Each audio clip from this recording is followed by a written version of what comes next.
پایین صفحه بر روی آیکون خانه کلیک کنید. حالا در بالای این صفحه بر روی مخاطب کلیک کرده تا به صفحه همانند روبرو وارد شید.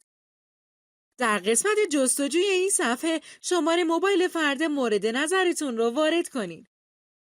اگه شماره ایشون توی مخاطبین شما ذخیره شده باشه، روی اسمشون کلیک کرده تا در بالای صفحه ظاهر بشه. ولی اگه ذخیره نشده باشه، شماره با پروفایل کشکول در پایین ظاهر میشه و با کلیک روی اون میتونین واسه انتقال پول انتخابشون کنین. حالا روی دکمه سبز رنگ پایین صفحه کلیک کنین تا به صفحه انتقال پول وارد بشین. در این صفحه میتونین مبلغ رو به تومان وارد کنید و بعد از اون روی دکمه تایید کلیک کنید.